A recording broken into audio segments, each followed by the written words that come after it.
Ben, have you seen this video? Steven Crowder destroying our leftist tears tumbler? Who?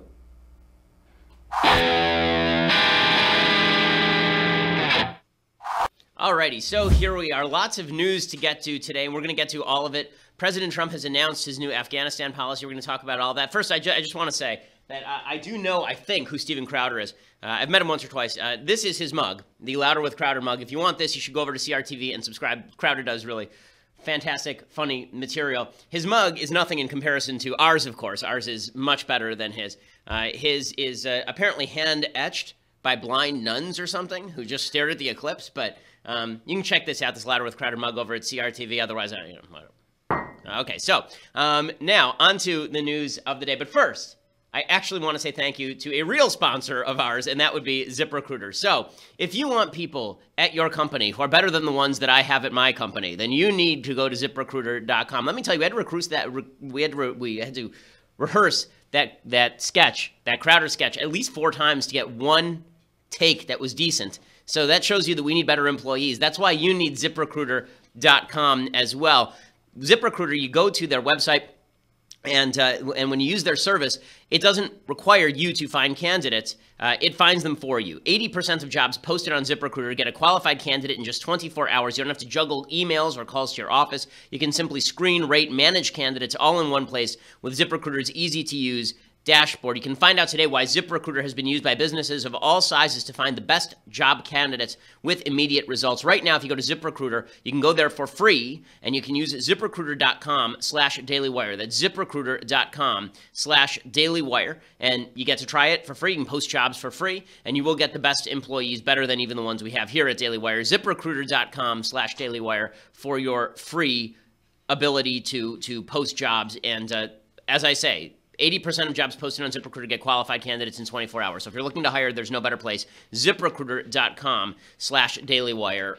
Again, use that /dailywire also so that they know that we sent you. Okay, so President Trump gives a big statement last night. It was his first address to the nation on the issue of foreign policy. And it was pretty good. It was pretty good. I want to go through it. I want to talk about what it spells, why there's resistance to it from some on the right. It's really fascinating. There's now a breakdown that's coming on the right. Some of the people who are sort of the quote-unquote nationalist populist types, the Steve Bannons of the world, the Laura Ingrams of the world, the Tucker Carlsons, those people are very upset with Trump's statement on Afghanistan. But I think that's because we've fallen into this trap when we discuss foreign policy of never looking at the choices that are actually on the table. Instead, we make up choices that are in our own heads. We make up choices that don't resemble reality very much. We don't go to war with the army we have. We go to war with the army we wish we had, in Donald Rumsfeld's famous phrase. We make up these situations in the sky where if we were just tough enough or strong enough, then everything would fall into place. Foreign policy is messy, it's muddy, it's murky, and there are no good choices in places like Afghanistan, which is a tribal place where there has never been a strong national government. There has never been a strong secular government in Afghanistan. It's been a warring hellhole for literally hundreds of years. The British were driven out of there in the 19th century. The Russians were driven out in the 1980s. And the United States is not being driven out of Afghanistan, but there has been no strong centralized government in order to prevent the rise of the Taliban again. And this has presented an intractable situation for the Trump administration. Trump didn't create this. Trump inherits this. So to understand sort of where we are, you first have to understand where we've been. So we invaded Afghanistan after 2001, after 9/11, specifically because it was being used as a base by al-Qaeda. And we offered the Taliban, you either give up al-Qaeda, you either give up bin Laden, you stop protecting him, or we're going to come in, invade your country, and topple you. Mullah Omar was the leader of the Taliban. He said that it was more worthwhile for him to protect bin Laden than it was for him to turn over terrorists. And so we went in and we toppled the Taliban using the Northern Alliance.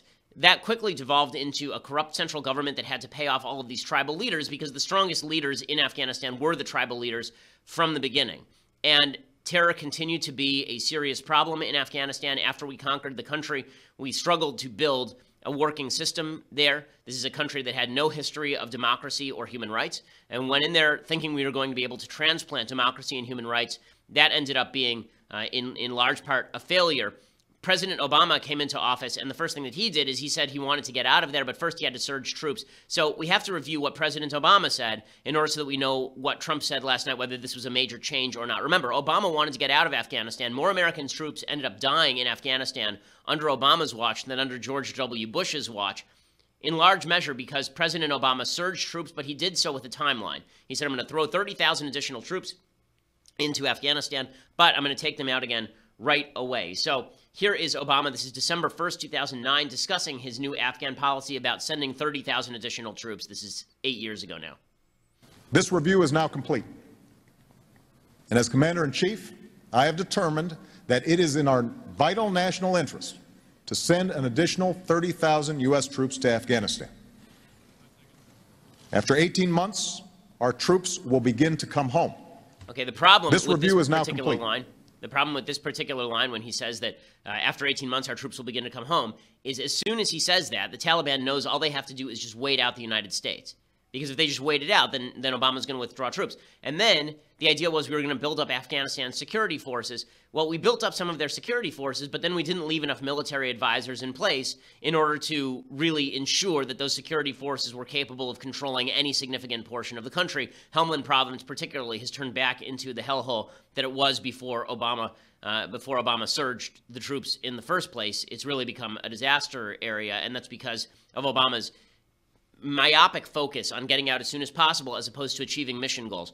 He also talked about Pakistan in this particular speech. He suggested that we were going to forge a strong relationship with Pakistan. The problem is that Pakistan has no interest in forging a relationship with us that revolves around getting rid of the Taliban. The Taliban actually has substantial territorial holdings in northern and eastern Pakistan and western Pakistan and has been a serious threat to the government of Pakistan for years and years and years. Obama made nice with the government of Pakistan, but then when push came to shove, he really didn't, right? When we killed bin Laden, he apparently didn't even clear that with the Pakistani government, supposedly, because he knew that the Pakistani government might leak that to bin Laden himself. But his original vision was we're going to be very nice to Pakistan.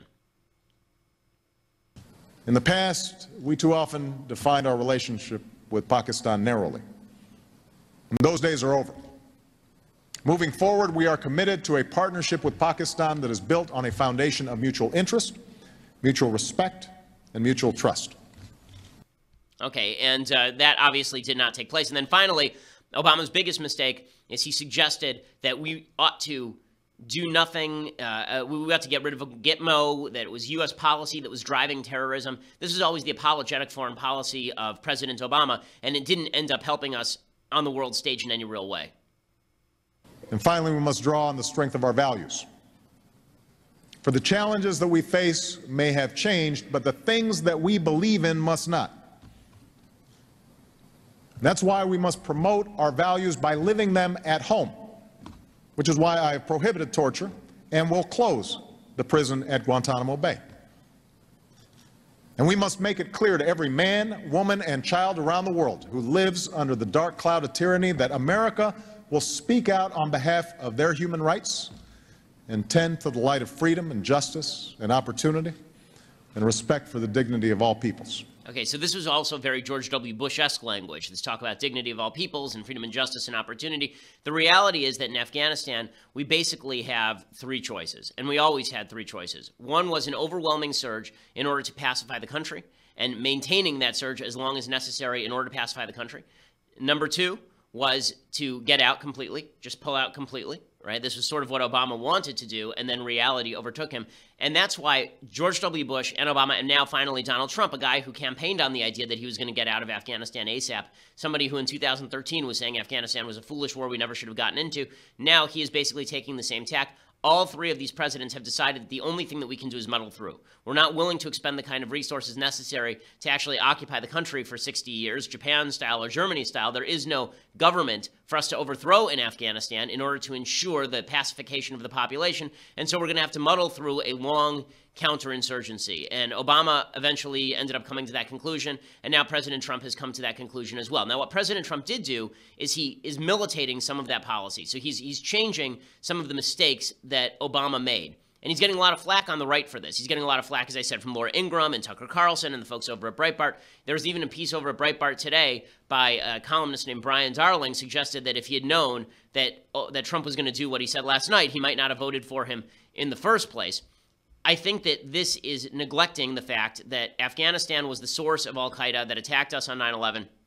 That if we were to leave these people to their own devices, they would quickly rebuild the terrorist bases that'd be used to strike at the heart of the United States. And the rip on President Trump from the right is unrealistic. I think it's the isolationist right and the isolationist left. I think this is unrealistic. It's Clintonian foreign policy. We tried it during Bill Clinton's era. This hands off, leave them alone. They're not bothering us. And the result was the USS Cole and the bombings in Kenya and Tanzania and 9/11, of course. The fact is that while it is unpopular to say this, the war on terror has been largely successful in terms of reducing major terrorist attacks in the West. Okay, we haven't seen anything remotely approaching a 9/11 since 9/11. We've seen small-scale terror attacks from people who have been recruited through the internet by ISIS, but that is not of the same size and scope as the fully planned cell-based terror attacks that al-Qaeda was pursuing in the lead up to 9/11 and then including 9/11 itself. So Trump looks at this and he gets into office and his generals tell him, look, Mr. President, you can talk all you want about pulling out of Afghanistan, but the fact of the matter is that you are going to have to be responsible for whatever comes next. And I thought that Trump actually did an admirable job last night of doing something I've never seen him do before, explaining why he changed his mind. He led off his speech after making some statements about American unity and unity of the armed forces, which was obviously an attempt to tamp down a lot of the anger over Charlottesville. President Trump said this about having changed his opinions on Afghanistan. This is clip one. My original instinct was to pull out. And historically, I like following my instincts. But all my life, I've heard that decisions are much different when you sit behind the desk in the Oval Office. In other words, when you're president of the United States. So I studied Afghanistan in great detail and from every conceivable angle.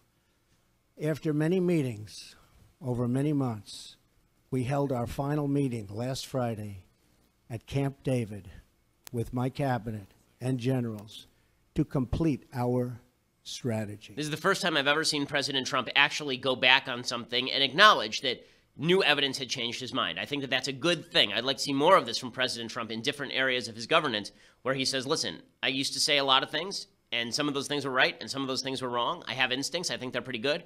But when I see new evidence, I have to change my opinion. So good for President Trump for doing that. We'll talk about what his policy is and how it differs from President Obama's, because there are some significant similarities to President Obama's speeches and talks and policies in Afghanistan, but there are some pretty significant differences as well, I think mostly in the right direction. Before I do that, I first want to say thank you to our sponsors over at My Patriot Supply. So if you're looking at the world right now, and it seems like a chaotic place, if you're looking at the nuclear buildup in North Korea, if you're looking at Iran developing a nuclear weapon, if you're looking at Russia looking to make moves in the world markets and pushing into areas like Ukraine, if you're looking at China, which is getting more and more involved in antagonistic activity toward the United States, or if you're just looking around and you're saying, hey, there are natural disasters every day, you ought to be prepared, okay? This is why you need a food supply in your house. In California, we have earthquakes. The government recommends that you actually have a food supply in your house in case something happens. You can't get to the grocery store. The grocery stores are cleared out. The government can't help you. This is why you need independence, and that's what the My Patriot Supply Survival Food Supply is for. For $99, you get 102 servings of breakfasts, lunches, and dinners. That's less than $1 per serving. Order now at 888-803-1413, 888-803-1413, or online at preparewithben.com. That's preparewithben.com. It's not a big deal, folks. $99 gets you 102 servings. You're protected. Your family's protected. My Patriot Supply believes in old-fashioned values, and they are people that I would trust to get me the food that I need. Everybody in the office, by the way, who's tried their food has said that it tastes just like home cooking. 888-803-1413, preparewithben.com, preparewithben.com. Make sure that your family is safe and taken care of and you don't have to worry about disaster striking because you're the only one on your block who's prepared. Preparewithben.com, 888-803-1413. Okay, so number one, Trump says that he's actually thought this thing through. This, again, is a major difference from a lot of his other policies where it seems like he's just going off the cuff. Then Trump says that he calls for victory. The problem that I have with Trump calling for a quote-unquote victory is that whenever, Trump made a big deal during his campaign about saying, we never win anymore. People, we never win, ever. No winning, ever. We haven't won. Okay, the problem is, and we're not going to get victory in Afghanistan the same way that we got victory in Germany or Japan. Because, there is no government to surrender to us. The Taliban are not going to surrender to us. They will just continue to break down into smaller and smaller terrorist groups. So when you say victory, the American people expect the ticker tape parade down the middle of Fifth Avenue. The American people demand a surrender document signed on the deck of a boat. Okay, none of that's ever going to happen. When he says we're going to achieve victory, then he needs to define what victory is. Here is Trump talking about what victory looks like to him. First, our nation must seek an honorable and enduring outcome worthy of the tremendous sacrifices that have been made, especially the sacrifices of lives. The men and women who serve our nation in combat deserve a plan for victory. They deserve the tools they need and the trust they have earned to fight and to win. From now on, victory will have a clear definition: attacking our enemies, obliterating ISIS, crushing al-Qaeda, preventing the Taliban from taking over Afghanistan, and stopping mass terror attacks against America before they emerge. Okay, the problem with this particular definition of victory is it's exactly the same, almost word for word, President Obama's definition of victory or George W. Bush's definition of victory. There is no victory moment, right? There is no win here where we say, okay, we've accomplished our goals, now we're leaving. Okay, what he's talking about is a long-range occupation. Okay, this is what John McCain said in 2008 about Afghanistan. He said, look, you want to pacify it, you're going to have to stay there for 50 years. That's basically what Trump is talking about here, but he doesn't want to admit it openly. Okay, what he really should be saying is, look, victory is us preventing terror attacks. That's what he's saying here, right? Attacking our enemies, preventing terrorist attacks. But there is not going to be a moment of victory. The American people have to understand our military is there to do just this. Our military is there to prevent these things. There's not going to be, expectations of the big ticker tape parade are not realistic. And I think that because Trump had sort of pushed that expectation of victory in Afghanistan for so long, it's difficult now for him to back off that language, even though there's not going to be the iconic victory moment that people are looking forward to. There is a difference in some of his rhetoric from President Obama. So he is refusing, obviously, to pull out. Unlike Obama, who said we're going to pull out after a certain period of time, getting out is the most important thing. He got a lot of criticism for this, Obama, and I think rightly so, because the mission has to be defined by what our goals are, not by your political goals in getting out as fast as possible. What Trump did yesterday actually took a fair bit of political courage. He said, listen, we're going to stay there because we need to be there, and I think that's right. Here he is saying that we cannot just pull out. A hasty withdrawal would create a vacuum that terrorists, including ISIS and al-Qaeda, would instantly fill, just as happened before September 11th. Okay, and he is right about that, of course. He then goes on to talk about Pakistan. So remember, President Obama talked about how Pakistan was going to be our new friend. They were going to help us in the war on terror. Trump said no such thing. He said, listen, Pakistan is not being very helpful, and that's why we're going to build up democratic allies like India. I think this is a very important thing, what Trump did here. India is a democratic bulwark and an anti-Islamist bulwark against countries like Pakistan and Afghanistan. Building them up in opposition to the Pakistani government is something the United States should have been doing long ago. What can India do against Pakistan in terms of tamping down terror? Not much, but we can at least create allies in the region who are interested in working with us to tamp down terror, particularly along the India-Pakistan border. That's a good thing. Pakistan should be intimidated that if they don't do what we want, there would be serious consequences, and those consequences may not come directly from us, but may come from our allies. Here's Trump directly calling out Pakistan. We can no longer be silent about Pakistan's safe havens for terrorist organizations, the Taliban, and other groups that pose a threat to the region and beyond. Pakistan has much to gain from partnering with our effort in Afghanistan. It has much to lose by continuing to harbor criminals and terrorists. Now, the most important thing Trump did last night is he talked about timelines. You remember, I just showed you the clip of Obama saying we're going to throw 30,000 troops in, and 18 months they'll be out. Really stupid, okay? That's like saying to your child, I'm going to give you a timeout, but the timeout's going to end in 3 minutes. Okay, you can't do that. Your kid's just going to wait out the timeout. When you give a kid a timeout, The idea is that the timeout is indefinite until the kid does what you want. When it comes to the Taliban, you have to throw troops in there for as long as it takes, and that's what Trump had the courage to say last night. Good for him. Here he is talking about this idea that the time-based approach needs to be gone, and instead we are going to make an approach based on the conditions on the ground. A core pillar of our new strategy is a shift from a time-based approach to one based on conditions. We will not talk about numbers of troops or our plans for further military activities.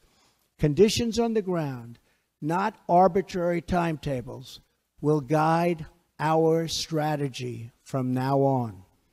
America's enemies must never know our plans or believe they can wait us out. I will not say when we are going to attack, but attack we will. Okay, so good for him. Again, I agree that when it comes to arbitrary deadlines, that's foolishness. It's exactly the sort of arbitrary deadlines that we used to set in Vietnam.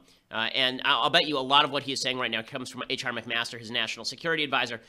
H.R. McMaster wrote a very good book called Dereliction of Duty about American military policy in Vietnam. And one of his great critiques was this idea of graduated escalation, which was pushed by Robert McNamara, who was the Secretary of Defense under JFK and then later under LBJ. This idea that we are going to gradually, slowly increase the number of troops and announce every time how many troops we were adding to the battlefield, telling the Viet Cong exactly what sort of opposition they were going to face. H.R. McMaster says, listen, you go in and you do what you have to do, but you don't give signals to your enemies and you don't tell them when you're pulling in and pulling out. That seems to me eminently correct. Now, here's something that I think is wrong. Okay, Trump says he leaves the door open to negotiations with the Taliban. I think this is a big mistake. This is something that Obama pursued, but W didn't. This idea that the Taliban will come to the table. In fact, Obama actually set up an office in Qatar so that he could talk with the Taliban. That did not do anything except make the Taliban more determined to reinforce its own positions in Afghanistan so they'd have a stronger negotiating position at the table. Here's Trump opening the door to this. Someday, after an effective military effort, perhaps it will be possible to have a political settlement that includes elements of the Taliban in Afghanistan. But nobody knows if or when that will ever happen. Okay, well, Still, you shouldn't be leaving that on the table. If you don't want to negotiate with them, don't talk about negotiating with them. A couple more points, and I think these are good on Trump in 1 second. But first, I want to say thank you to our sponsors over at Realty Shares. So this is not an offering of securities. Private investments are highly illiquid and risky, not suitable for all investors. Past performance not indicative of future results. Securities offered to accredited investors through North Capital Private Securities member FINRA SIPC. So you're interested in investing in real estate, but you don't know how. You don't know what the good investment looks like. And you don't have $100,000 to just drop on a condo right now. Well, that is exactly what Realty Shares is for. REALTY shares.com. They got rid of the walls between you and real estate investing. You don't need billions, millions, or even tens of thousands of dollars to invest in vetted real estate assets. With Realty Shares, the way that it works is that they vet all of these properties, and then hundreds of people invest fractionally, reducing the cost of an initial investment. For just $5,000, you can start investing in properties. It's free to sign up and browse the investments at realtyshares.com/Ben. Getting set up takes just a few minutes, and then you can manage and invest directly from your phone or computer through their simple and secure online process. If you make $200,000 a year, you may qualify. Find out today at realtyshares.com/Ben. That's realtyshares.com/Ben. And right now, if you sign up using that special code realtyshares.com/Ben, you get $100 toward your first investment today. That's $100 toward your first investment, so it's $4,900 to invest in your first property instead of $5,000. realtyshares.com/Ben for your first investment. Again, it's a great way to get into real estate investing. You should certainly be looking at investing your money. If it's just sitting there in the bank, it's not doing any good. Make sure that you're investing the way you need to in order to ensure that your financial goals are met over the course of your lifetime. realtyshares.com/Ben. Okay, so back to President Trump. He dropped this little note that was sort of different from both W and Obama. He said, we're not nation building. So these are keywords. When these are sort of buzzwords, they don't mean a whole hell of a lot, but it was supposed to appease his more populist, nationalist, isolationist base. Here's Trump talking about Afghan responsibility. Here's what he had to say. We are not nation building again. We are killing terrorists. we will no longer use American military might to construct democracies in faraway lands or try to rebuild other countries in our own image. Those days are now over. Instead, we will work with allies and partners to protect our shared interests. We are not asking others to change their way of life, but to pursue common goals that allow our children to live better and safer lives. This principled realism will guide our decisions moving forward. Okay, the reality of the situation, however, is that when he says we're not going to nation build, we are going to continue building up Afghanistan's security forces. It doesn't mean we have to build schools for them, but it does mean that we have to build up their security forces so that they can kill terrorists, and then they can use their resources to build schools. So this idea that we're not nation building, it's a little bit of a false divide. Okay, when you go in and you build up a nation's security forces to ensure their government is stable enough to take care of terrorism, that is, in fact, nation building. The best thing I think that Trump did in this speech is he said we're changing the rules of engagement. President Obama was very strong on the idea that he was going to, in top-down fashion, control the rules of engagement in Afghanistan. He was going to prevent our troops from being able to open fire on people if they had hidden their guns. So there'd be situations where there'd be a terrorist and he would know that there were soldiers watching him. He'd drop his gun behind a car and run across the street, and our soldiers were told, okay, don't shoot at that guy because he doesn't have a gun, even though they'd seen him with the gun 1 second beforehand. Trump says, I'm going to relieve a lot of these rules of engagement and free our troops to do what they need to do. Military commanders are now in charge. This is good stuff. Finally, my administration will ensure that you, the brave defenders of the American people, will have the necessary tools and rules of engagement to make this strategy work and work effectively and work quickly. I have already lifted restrictions the previous administration placed on our warfighters that prevented the Secretary of Defense and our commanders in the field from fully and swiftly waging battle against the enemy. Micromanagement from Washington, D.C. does not win battles. Okay, good for Trump. This is, I think, the most important point. And this is, by the way, why we're winning against ISIS. It's not because we've dumped in an enormous number of additional resources. It's because Trump has taken the handcuffs off of our military commanders. That's really good stuff. So I want to talk about the blowback from the right that you're seeing from people like Tucker Carlson, why I think it's misguided, why I think that they're wrong, and why Trump, I think, is right. 4,000 troops may not be enough, but at least his reorientation towards the idea that he is going to push for a longer counterterrorism strategy in Afghanistan rather than just a unilateral pullout, I think that's correct. But we'll talk about the blowback that he's received. We'll also deconstruct some culture. We have a pretty epic deconstruction of culture today, so we'll do all of that. But first, you have to go over to dailywire.com and subscribe. We are a video show, not just an audio show. If you want to watch us live, $9.99 a month ensures that you can watch the entire show live. You don't have to wait until we post it later. And you can also, later, if you become a subscriber, when we do post the show later, we remove the ads, so you get the entire show completely straight through. You also get to be part of our mailbag. You get to watch the Andrew Klavan Show live beginning at 10:30 a.m. this morning Pacific time. You get to watch the Michael Knowles Show beginning at 12:30 p.m. Pacific time today. You get to be part of their mailbags as well. So we have lots of material for you over at dailywire.com. Go over and check it out. Annual subscribers get all of those things, plus this, the most magnificent of all tumblers, far better than the Louder with Crowder hand-etched mug. This, the Leftist Tears hot or cold tumbler. I've held them both in my hands, okay? There's no comparison. Sorry, Stephen, there's no comparison. It's just a magnificent piece of work. I mean, this is something that you'll treasure all your life.